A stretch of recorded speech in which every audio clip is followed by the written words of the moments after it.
The funnel cloud touched down 300 yards from Dermot Callahan's cabin, and he had exactly 90 seconds to descend the rope ladder into darkness. By the time the tornado passed directly overhead, he was 40 feet underground in a chamber that didn't move, didn't shake, and didn't collapse.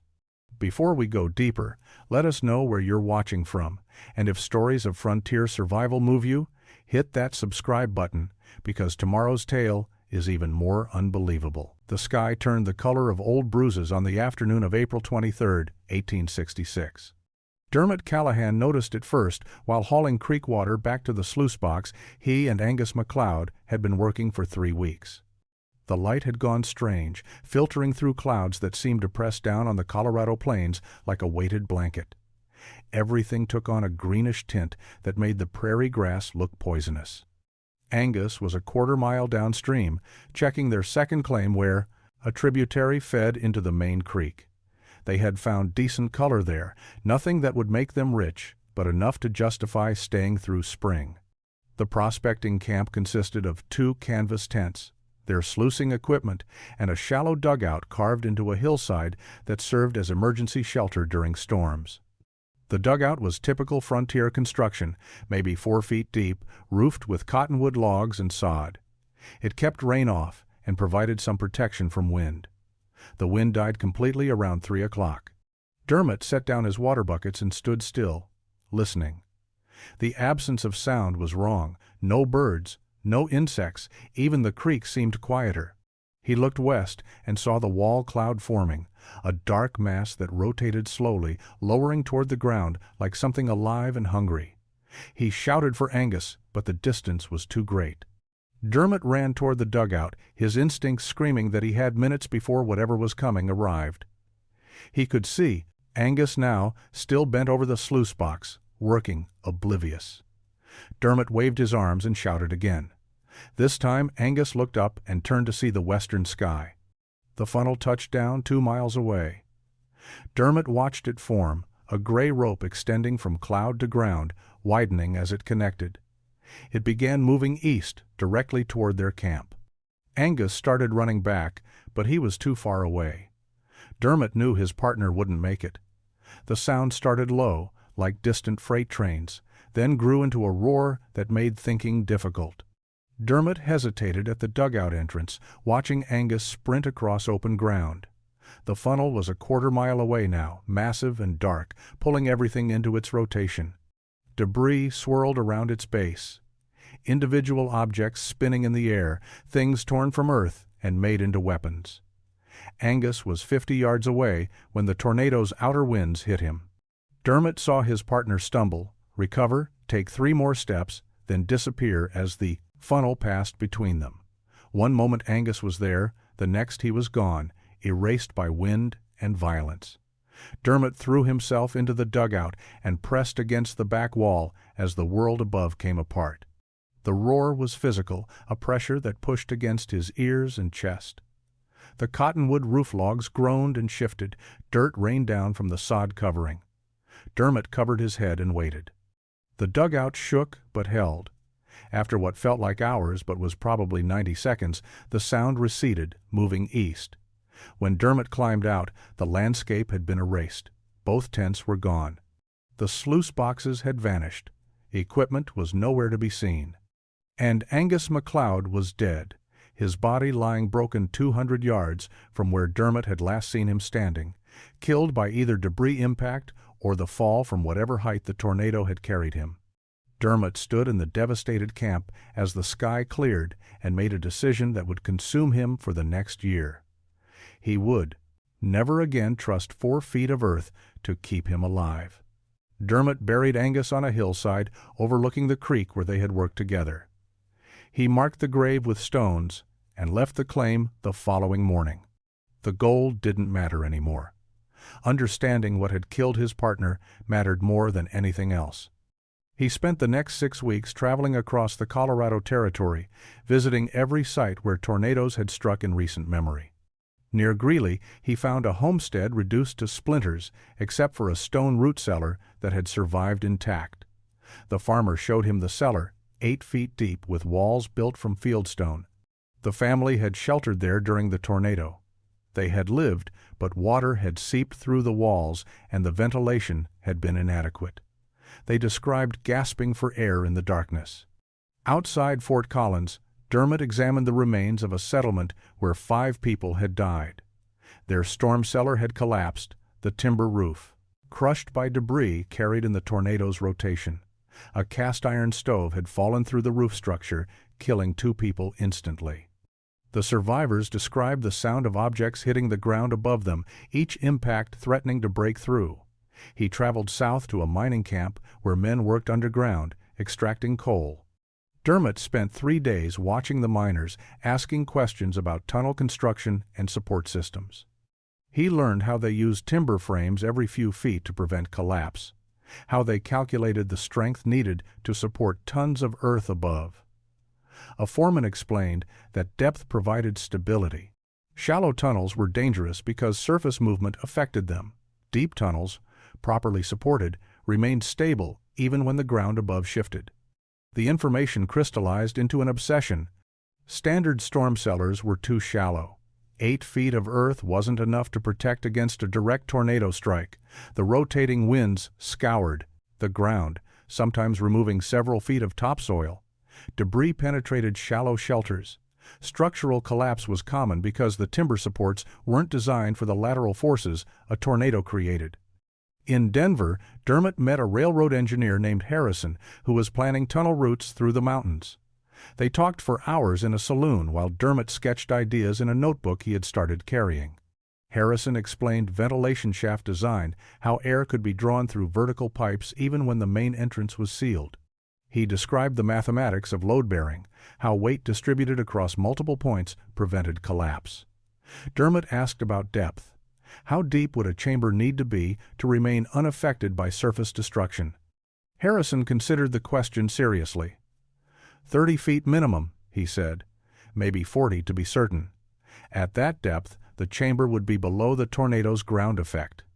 Surface devastation wouldn't penetrate that far down. The earth itself would absorb the impact. Other prospectors Dermot encountered thought grief had damaged his mind. They saw a man obsessed with tornadoes, asking strange questions about engineering and construction, filling notebooks with sketches of underground chambers. Some offered sympathy. Most avoided him. Dermot didn't care about their opinions. He returned to his claim in late June with supplies no prospector had ever purchased.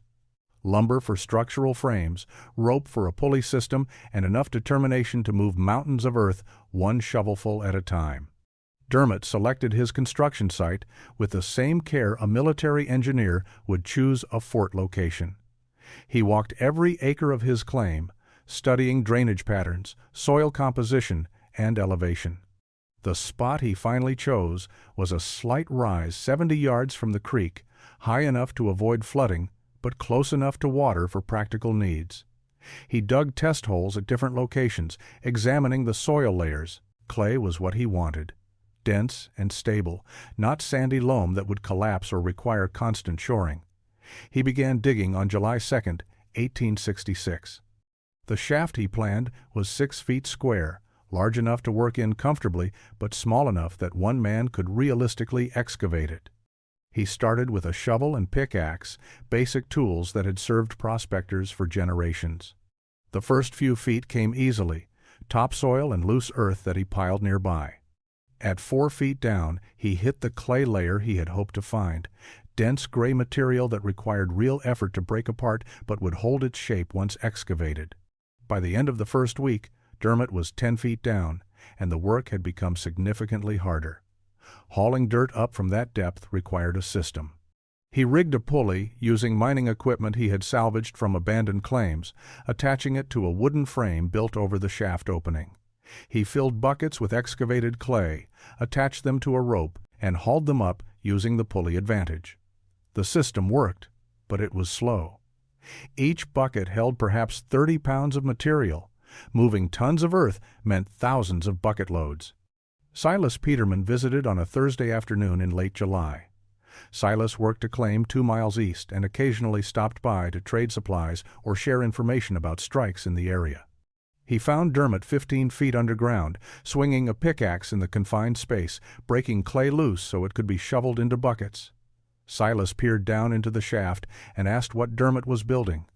"A storm shelter," Dermot replied, without stopping his work. Silas laughed. 8 feet is plenty deep for a storm cellar," he said.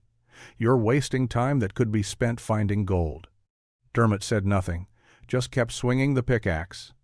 Silas watched for a few more minutes, shook his head, and left. The work consumed Dermot completely.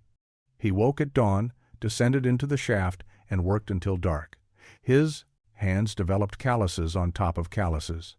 His shoulders and back adapted to the constant repetition of breaking earth, shoveling it into buckets, hauling it up. At 20 feet deep, the air in the shaft became noticeably stale.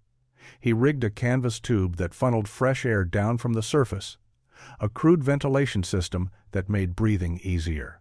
At 25 feet, other prospectors began stopping by just to see how deep the crazy Irishman had gone. Dermot ignored them all. At 30 feet, he kept digging. The mathematics Harrison had explained required 40 feet minimum. Dermot intended to reach exactly that depth, no matter how long it took. Dermot reached 40 feet on September 8, 1866. He marked the depth by measuring rope lengths against his own height, calculating carefully to ensure accuracy. At the bottom of the shaft, the temperature was noticeably cooler than the surface, and the clay walls pressed in from all sides with the weight of earth above. This was the depth where he would build his chamber, the space that would either save his life or become his tomb. He began excavating horizontally, creating a room that extended 8 feet in each direction from the central shaft. The work required different techniques than vertical digging. He couldn't simply shovel material into buckets anymore. He had to break clay loose from the walls, drag it back to the shaft opening, then haul it up. The process was exhausting and claustrophobic. He worked by lamplight in a space barely large enough to swing a pickaxe. Every 4 feet of horizontal progress, Dermot stopped digging and built structural support. He had brought down timber pieces cut to precise lengths, strong pine beams that he wedged between floor and ceiling. He created frames that distributed the weight of earth above across multiple points exactly as the coal miners had shown him. Each frame was tested by hanging his full body weight from the crossbeam. If it held him, it would hold against the compression forces trying to collapse the chamber. The clay itself provided natural stability, but Dermot trusted nothing to chance. He carved shallow grooves into the walls where the timber frames would sit, creating mechanical locks that prevented the supports from shifting. The frames formed a grid pattern throughout the chamber, turning the open space into a series of smaller sections, each independently supported. If one section failed, the others would contain the collapse.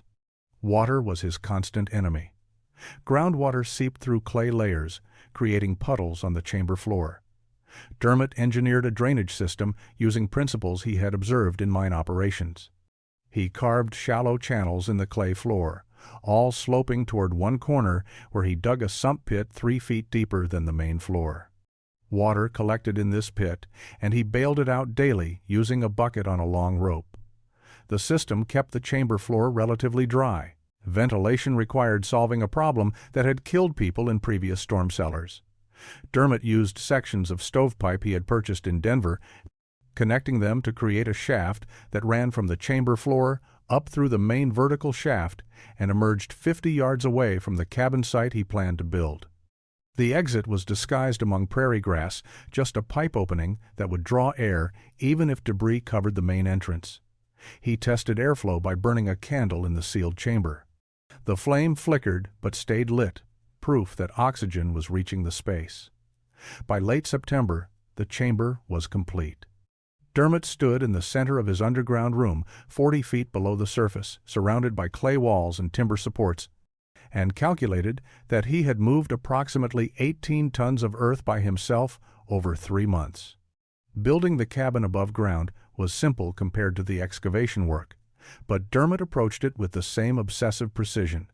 He constructed the structure directly over the shaft opening, positioning walls so the entrance to his underground chamber would be accessible from inside the cabin. The logs were fitted carefully, chinked with clay mixture, roofed with overlapping layers that would shed water. It looked like any other prospector's cabin from the outside, unremarkable and functional. The floor hatch was where Dermot's engineering became visible. He had purchased milled lumber in Denver, expensive planks that were uniform in thickness and free of major defects. These formed the hatch cover, a rectangle measuring 4 feet by 3 feet that would support the weight of a man walking across it, but open quickly when needed. The frame supporting this hatch was built from heavier timbers mortised into the cabin's floor joists, creating a structural system that transferred weight around the opening rather than across it. Iron hinges, each weighing 8 pounds, connected the hatch to its frame.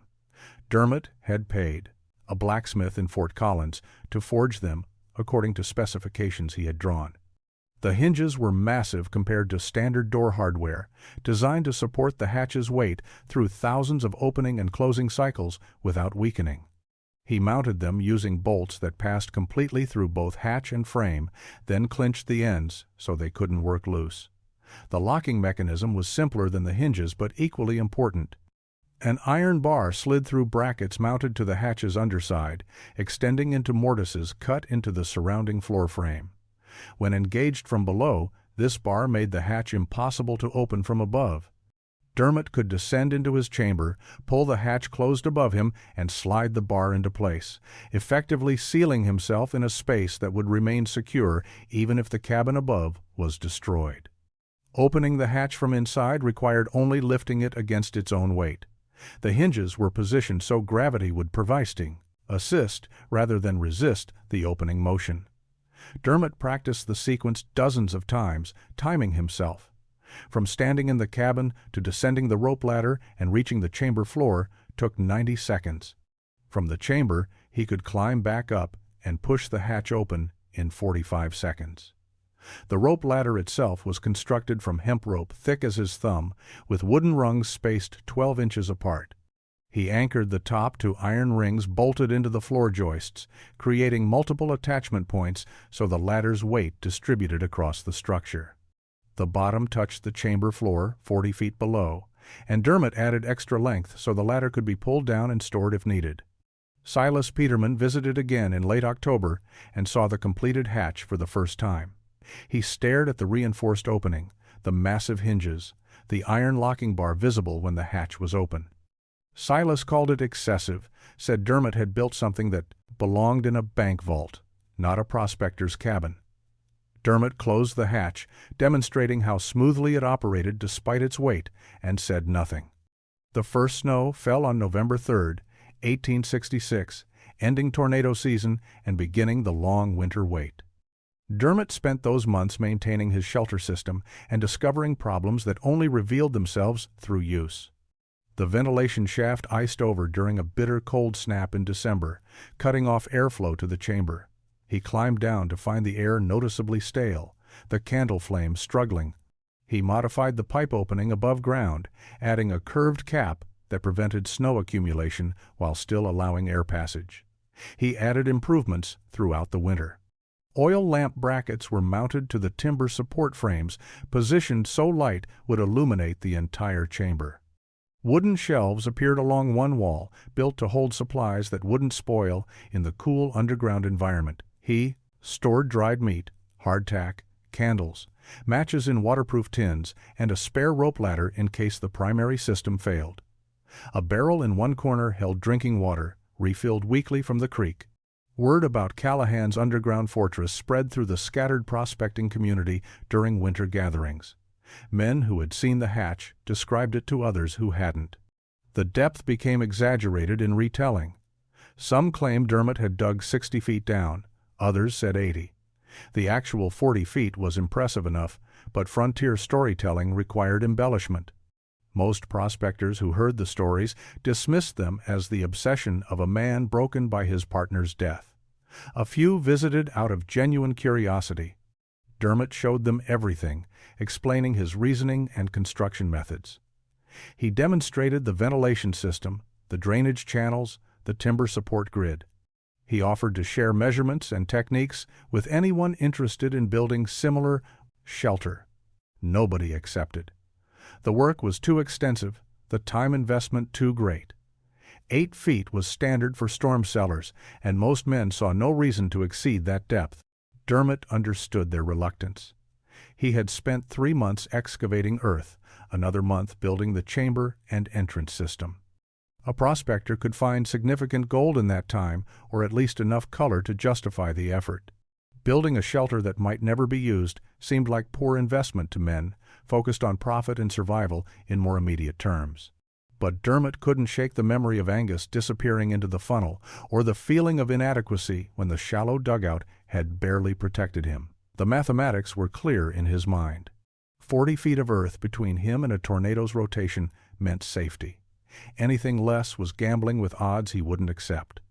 He practiced his emergency descent throughout winter, timing himself until the motion became automatic. Stand, open hatch, descend ladder, close hatch from below, engage lock. 90 seconds in summer clothing. He tried it wearing his heavy winter coat and found it took 2 minutes. He practiced in darkness, simulating nighttime conditions. The routine became muscle memory. Spring approached slowly. Dermot found himself dreading its arrival, not because of the work it would bring, but because tornado season would return. His shelter would either prove sufficient or reveal itself as an elaborate monument to fear. Either way, he would have his answer. The sky on May 10, 1867, developed the same greenish tint Dermot remembered from the day Angus died. He was working his sluice box when the light changed, and he immediately stopped what he was doing. The atmospheric pressure dropped noticeably. His ears felt the change. Birds that had been vocal minutes earlier went silent. He looked west and saw the wall cloud forming, dark and rotating, lowering toward the prairie. Dermot walked quickly back to his cabin, not running but moving with purpose. He had planned for this moment through an entire winter. Panic would only slow him down. Inside the cabin, he gathered nothing. Everything he needed was already in the chamber below. He lifted the hatch, swung his legs onto the rope ladder, and began descending. His hands found each rung automatically. At 20 feet down, he paused and pulled the hatch closed above him. The motion required reaching up and pulling with both arms while his feet supported his weight on the ladder. The hatch settled into place with a solid sound. He continued descending into complete darkness until his feet touched the chamber floor. 40 feet of earth now separated him from the surface. He found an oil lamp by touch, struck a match, and lit the wick. Warm light filled the chamber, revealing the timber supports, the shelves of supplies, the familiar clay walls he had carved himself. He slid the iron locking bar into place, securing the hatch from below. The sound reached him 5 minutes later. It started as a low rumble that grew steadily louder, building into a roar that seemed to come from everywhere at once. The clay walls transmitted vibration from the surface. Dermot could feel the earth itself shaking as the tornado passed overhead. Debris impacts created percussion notes, each hit registering as a thump that traveled down through 40 feet of soil. Something massive struck directly above, probably a tree or structural timber from his cabin. The impact was loud enough that Dermot instinctively ducked, but the chamber didn't move. The roar continued for what felt like an eternity, but was probably less than 2 minutes. The tornado was directly overhead, its rotating wind scouring the prairie surface, tearing apart anything not anchored into bedrock. Dermot sat on the floor with his back against the clay wall and waited. The lamp flame flickered slightly from air currents in the ventilation shaft, but it stayed lit. He could breathe normally. The temperature remained cool and constant. The timber supports showed no signs of stress. Then the sound began to recede, moving east, fading gradually until only silence remained. Dermot waited another 3 hours in the chamber, giving the storm system time to pass completely. When he finally climbed the ladder and pushed the hatch open, daylight flooded down the shaft. He emerged into devastation. His cabin was gone, completely erased except for scattered logs. The sluice box had vanished. Equipment was nowhere to be seen. But the hatch frame stood intact, and 40 feet below, his chamber remained perfectly preserved. Patrick Dwyer arrived at Dermot's claim on a Tuesday morning in late June 1867. He had heard about the tornado strike and came expecting to find either a dead man or an abandoned site. Instead, he found Dermot rebuilding his cabin using salvaged logs and new timber, working methodically as if destruction was just another problem requiring solution. The hatch frame was still there, exposed now without a cabin around it, leading down into darkness. Patrick dismounted and stood looking at the opening for a long time before speaking. He had worked claims in Kansas before coming to Colorado and had survived 2 tornado encounters by pure luck. He asked Dermot how deep the shelter went. Dermot told him 40 feet. Patrick asked if he could see it. Dermot nodded, lit a lantern, and led him down the rope ladder into the chamber below. The underground room impressed Patrick more than any engineering he had seen on the frontier. The timber supports, the drainage system, the ventilation shaft, the organized supplies on their shelves, everything spoke to careful planning and patient execution. He asked how long it had taken to build. Dermot said 3 months for excavation, another month for finishing work. Patrick did the mathematics in his head, calculating the tonnage of earth moved, the number of shovel loads required, the sheer determination necessary to complete such a project alone. They climbed back to the surface, and Patrick made his request directly. He wanted Dermot to help him build a shelter identical to this one. He had a wife and 2 children living in a dugout 12 miles south. The tornado that had destroyed Dermot's cabin had passed within a mile of Patrick's claim. His family had huddled in their shallow shelter, terrified, listening to the roar. They had survived, but Patrick understood how easily the outcome could have been different. He would pay Dermot for his time, or trade labor, whatever arrangement made sense. Dermot agreed immediately and asked for nothing in return except that Patrick help with the heavy work. 2 men could excavate faster than 1, and Dermot had refined his techniques enough to avoid the mistakes he had made during his first build.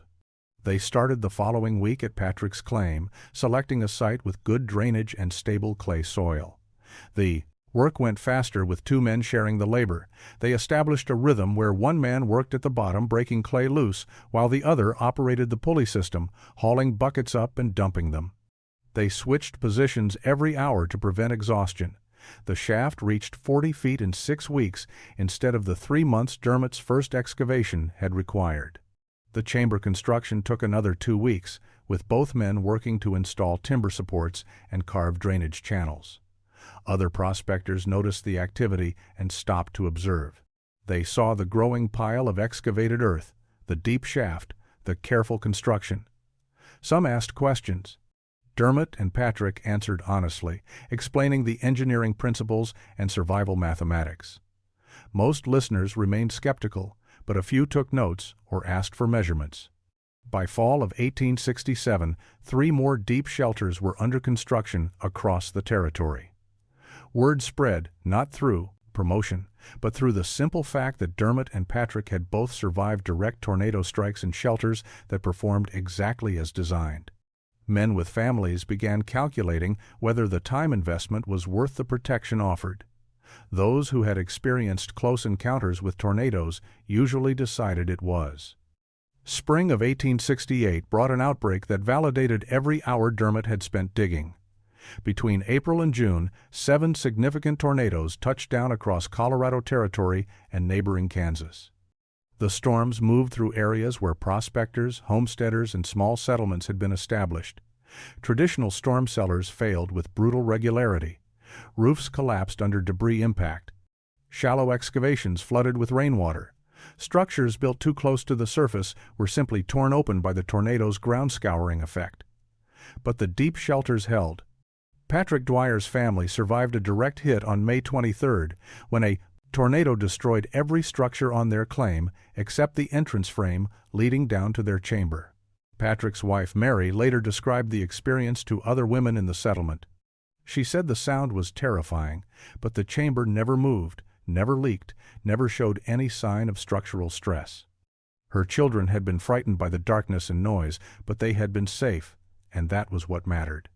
A homesteader named William Schneider survived with his elderly parents in a shelter he had built following Dermot's specifications. A prospector named James Chen rode out a tornado 40 feet underground, while the surface camp he had spent 2 years building was erased in 90 seconds. Each survival story added weight to what had initially seemed like excessive precaution. The shelters gained a name through organic use rather than official designation. People started calling them Callahan shelters after Dermot, though he never claimed credit or encouraged the association. When asked about the design, he always emphasized that the principles came from mine engineers and railroad tunnel builders. He had simply applied their knowledge to a different problem. Survivors began seeking Dermot out, asking for plans and construction advice. He provided everything freely, drawing diagrams that showed timber spacing, drainage channel angles, ventilation shaft positioning, and hatch construction details. He explained the importance of reaching 40 feet, depth minimum, of using clay soil when possible, of testing the locking mechanism repeatedly before trusting your life to it. Some listeners took detailed notes. Others just asked him to come help with their builds, offering payment or trade. Dermot helped when he could, but he was still a working prospector with claims to maintain. He couldn't spend all his time building shelters for others. Instead, he trained men who showed genuine interest, teaching them the techniques so they could build independently or help their neighbors. The knowledge spread through demonstration and shared experience, each successful build creating another person who understood the methods. By summer's end, an estimated 23 deep shelters existed across the territory, and that number grew as autumn approached and people prepared for the following spring's tornado season. By 1869, Callahan-style shelters had spread beyond Colorado Territory into Kansas, Nebraska, and parts of Wyoming. Homestead Act settlers, building claims in tornado-prone regions, began including deep shelters in their initial construction plans, recognizing that protecting their families was as important as proving up their land. The shelters became markers of serious settlement, indicators that a family intended to stay and survive whatever the plains weather delivered. Army posts in the territories took notice. Fort Wallace in Kansas and Camp Collins in Colorado both commissioned deep shelters built using Dermot's principles, providing protection for personnel and critical supplies during severe weather. The Army engineers made modifications, adding multiple entrance points and expanding chamber sizes, but the core concept remained unchanged. 40 feet of earth provided safety that surface structures could not match. Dermot eventually left prospecting in 1871. The gold he had found over the years was modest but sufficient to start a different life. He moved to Boulder, purchased tools, and established himself as a carpenter. The work was steady and far less dangerous than mining. He built furniture, repaired structures, and occasionally consulted on storm cellar construction when people learned of his background. He never advertised his expertise, but word traveled through communities, and those who needed his knowledge found him. He married in 1873. Catherine was a school teacher from Ohio who had come west with her family and stayed after her parents returned east. They had 3 children over the following years, 2 daughters and a son. Dermot taught his son basic carpentry, but never pushed him toward any particular trade. The mountain years felt distant, like stories from someone else's life. His children knew their father had been a prospector once, but the details remained vague. Dermot saw no reason to discuss tornadoes or underground chambers with people who had never experienced that particular terror. He died in April of 1891 at age 58 from pneumonia that developed after a wet spring cold. The Boulder newspaper ran a brief obituary identifying him as a respected carpenter and longtime resident. No mention was made of storm shelters or innovations in frontier survival architecture. His family buried him in a cemetery overlooking the mountains he had once worked, and his gravestone listed only his name and dates. But across the plains, the shelters remained. Families descended rope ladders when the sky turned green and the pressure dropped. 40 feet of earth absorbed the violence happening above while people waited in chambers that smelled of clay and lamp oil. Some shelters were maintained through generations, children learning the descent procedure from parents who had learned it from builders who had learned it from men Dermot had trained. The mathematics he had calculated in 1866 continued working decades after his death. The timber supports held, The ventilation shafts drew air, the drainage channels kept floors dry. His legacy was not carved in stone or written in books, but dug into clay and built from timber, scattered across tornado country, saving lives in darkness 40 feet down while storms passed overhead, touching nothing.